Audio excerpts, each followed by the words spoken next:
Becoming a paralegal will probably be a bit easier if you have the answers to these questions. So let's get right into them.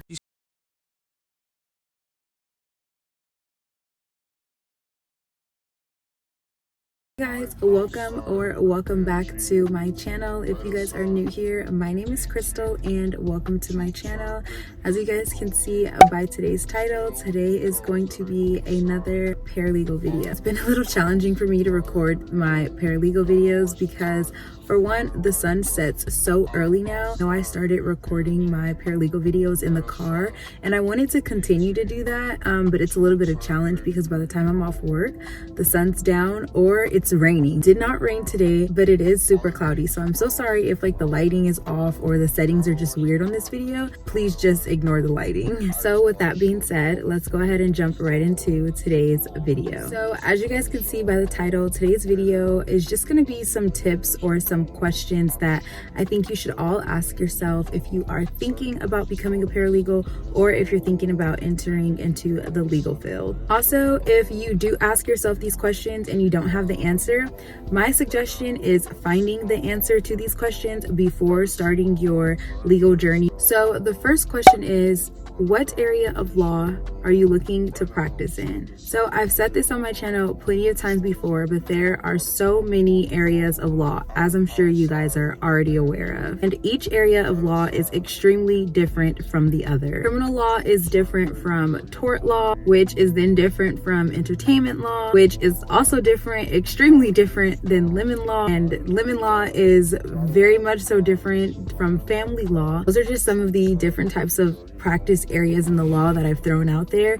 And just because you answer this question and you say like, okay, I'm gonna go into criminal law, that doesn't mean that once you go into it, you're not going to want to change, to a different area of law. I just think that having this idea in your mind of like what area of law you want to practice is good to start off with, because if you go in a little bit confused, then your mind may be everywhere. You may get a little bit overwhelmed. Things just may not go your way. So my advice to you is go look up all the different types of law, all the different types of areas of law that you can practice in. Choose, which law. Maybe I'd say choose like 2 practice areas, like your top 2. Like you really want to do criminal and you really want to do family. So start there. So overall, I just think you should definitely narrow down which type of law you want to practice in. So the second question I think you should all ask yourself is, where exactly do you fit in this industry? Like I said, there's not only different types of law, but there are so many different types of legal jobs that you can have on your legal journey. You can be a file clerk, you can be a legal secretary, you can be an attorney, you can be a paralegal, you can be a calendaring clerk. So there's so many different intricate positions. And then I'm sure once you go into government law, there's so many different things that you can do, like the courthouse, that's law related as well. So I think you should really just ask yourself, where do I fit in this industry? Do I want to go to law school and be an attorney? Do I want to be a paralegal? And it's interesting because a lot of people have told me like, oh, you're kind of like selling yourself short, or don't you feel like you just have so much more to achieve? Like, deep down inside, you really want to be an attorney. And honestly, I don't think there's anything wrong with attorneys, but I just think that being an attorney takes a certain type of person, and that person is not me. I literally wholeheartedly love being a paralegal. I love the organization of it. I love, my pace of work. I love the task I get to do. I wholeheartedly just love being a paralegal. So I think that you should definitely find where you fit in the legal field. It doesn't necessarily have to be a paralegal. There are some legal secretaries that do paralegal work as well, but their job title is a legal secretary. There's also calendaring clerks. So if you don't want to be, a file clerk, you can also be a calendaring clerk. And people may think, oh, it's just like, putting dates on a calendar. But no, you can get really, really into the weeds and really specific, when it comes to calendaring. Like, for example, let's say you're in civil litigation and opposing counsel has filed a motion. You have a certain amount of days to respond to that motion. Let's say opposing counsel has now given you interrogatories. You have a certain amount of days to give your responses to those interrogatories. And depending on when they're filed, depending on if it's a civil or a criminal case, the dates are different. So you can really get into the nitty gritty. Like there are calendar specialists. So I'm not sure if you guys have heard of those as well. But there are people who literally specialize in calendaring dates. Those dates are so important. So now moving on to question number 3. The question number 3 that you should all ask yourself is, why do you want to be in this industry? Like, what is driving you to be in this industry? Like, why do you want to fit in to a certain area of law? Like, really write this down on a piece of paper, write it down in your notes on your phone, and sit down and think of your response. If you don't have your response, sit on it for a couple of days and come back and write out your response. I remember when I first entered into the legal field, someone asked me, why do you want to be a paralegal? And I didn't have the answer for that. And it took me a couple of months to get that answer. But once I got that answer, it just, fueled me and like motivated me even more. So I really just feel like everyone, if you truly have a passion for being in the legal field, which I think if you are going to be in the legal field, you should have some type of, passion about your job, because I don't really see, what I'm doing as a job. I see it as like, a career. Like I wake up happy to, do the job that I do. But I feel like if you ask yourself this question, you will definitely be better off. I think that you should have a reason as to why you want to be in this industry at all. Like what drives you? What is giving you, your fire to want to be this position in your legal field? What is giving you the drive to want to be a paralegal or the desire to want to be an attorney? And I do understand that sometimes in this field, I just want to speak about being a paralegal because I'm a paralegal, but I do understand that sometimes it's unfortunate that we aren't often thanked for the job that we do. But with that being said, you have to know why you have that battery pack in your back, because I know for sure if it's, be recognized and thanked by others, you're doing it for the wrong reason. I'm telling you right now, you won't get far with that.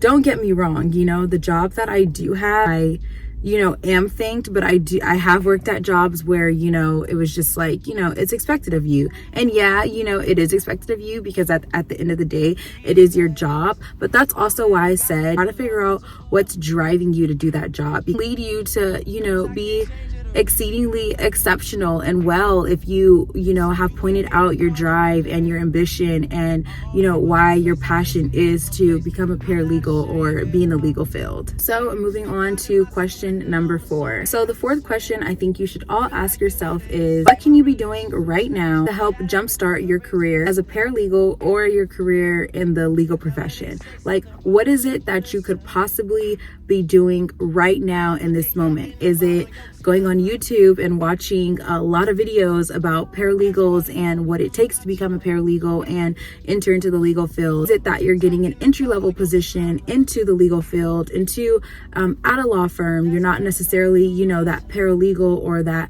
legal profession that you aspire to be, but are you getting your foot in the door? Are you reading books? Are you aiming to get your, undergraduate degree? Are you aiming to get your bachelor's degree? Are you aiming, like I said, to get your paralegal certificate? Or are you aiming to become a certified paralegal? For those of you that don't know, if you have a paralegal certificate from an ABA approved program, that is completely different, which I've said on my channel before. It's completely different from being certified. So in order to be certified, you have to take an exam. And once you pass this exam, which is typically in a specified type of law, then you now are paralegal certified. You not only have your certificate. I myself am not actually certified because I haven't taken the exam, but it is in my short-term goal. My goal was to actually take it by the end of last year, but with getting my new job, so many things were just happening. So I do want to take it this year. And when I do, I'll be sure to bring you guys along with the process. But for me, I just think it's like another goal or another accolade that I can, go out there and do. And like I always say, it'll boost my resume a lot. And you guys know I'm huge on resume boosters and builders.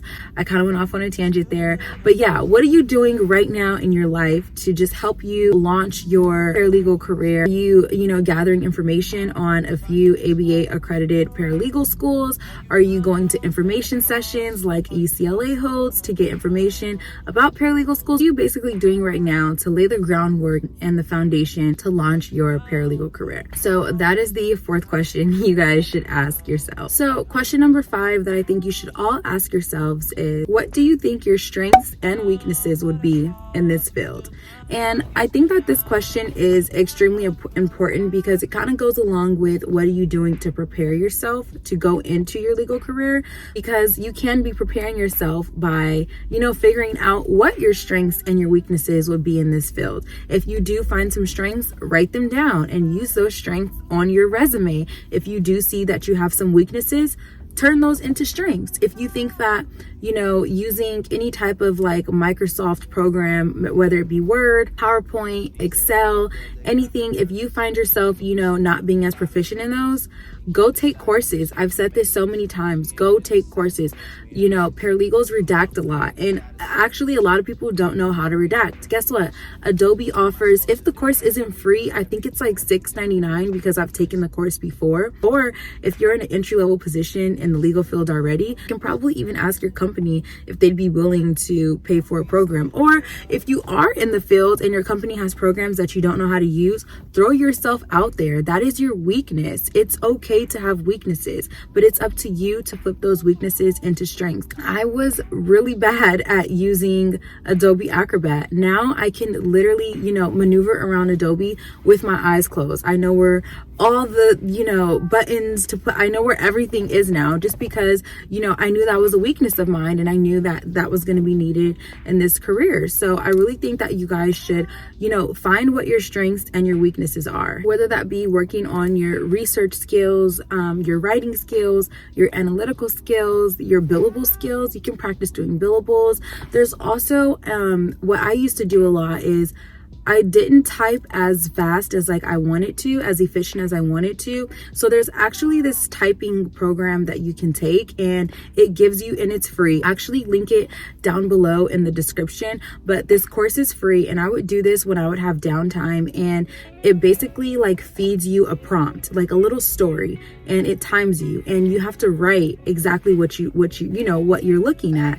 And so when you're done with that, it'll give you your, I don't know the name of it. I think it's called your typing proficiency score or your level. I do know that some jobs actually ask for this score, like at what percentage rate, are you efficient in typing in. You guys, want to know more information, Google is your source. And then I'm also going to link a typing skills program down below in the description that you guys can go ahead and take, and just if you're curious to know your score. So yeah, with that being said, there's so many programs. There's I actually wrote down a couple, if you guys want to write these down. There's LexisNexis, there's ProLaw, Casetext, Google Cloud Database, there's CompuLaw, there's ProLaw. There's a lot of programs that the legal field uses to enter billables. I'm sure you can go on one of those programs' websites, and if not a free course, I'm pretty sure it's really low of charge. So I say all that to say that you should identify your strengths and your weaknesses. Write down your strengths, because I think it is a great thing to do, is to know your strengths. Write those down, find a way to use those in your resume. And I also think that you should identify your weaknesses and flip those weaknesses into strengths. That will only make you better in the long run. I think that investing in yourself is a very important part stage or process in your career, but not just your career, but in your life. Life is about getting better. Not everybody is perfect. Everybody has weaknesses. I have so many weaknesses in my personal and my career life, but I identify those weaknesses and I make it a point to work on them. It's the new year, so now is probably a great time to start on that. Last but not least, I think the sixth question that you should all ask yourself before becoming a paralegal is, what are your concerns about being a paralegal? What is your biggest worry or concern about becoming a paralegal? Because I know a lot of people are. I actually got a comment saying that someone said that they heard a lot of bad things about the paralegal field. And truly, every field has bad things. There's bad things about being a doctor. There's bad things about being a lawyer. There's a lot of bad things about every field, but there is pros and cons to anything you do in life. I say all that to say to identify your concern in becoming a paralegal? Is it that you're not a people person? Is it that you're someone who doesn't like billables? Are you concerned that, you aren't as tech savvy as you may want to be? Are you not a strong researcher? Do you have bad analytical and research skills? Try to think of like what your biggest concerns are in becoming a paralegal or like entering the legal industry. So this one kind of relates to my previous one, is what are your strengths and weaknesses? But I think concerns are a little bit different, because you may love to talk to people and that may not be your weakness, but you're probably concerned because you probably aren't used to speaking to people in a professional manner in the legal industry. From personal experience, if you're speaking to lawyers and people in the legal field every day, that can be intimidating. Like, I was so quiet, and the crazy thing is I love to talk. Like, I can just talk people's ears off. But when I was first in this field, I was quiet as a mouse. Like, I said enough to get my job done, and that was it. For example, if meeting a certain like billable quota is a concern for you, then maybe, ask that on your interview. Like, thank you, I appreciate the interview, whatever, X, Y, and Z. I wouldn't probably necessarily say I'm concerned about billables. I would just maybe pose it as like a question, like, what is your minimum billable rate for a paralegal per hour? Or, I know this position is to be a legal secretary, and this legal secretary will perform paralegal tasks at times.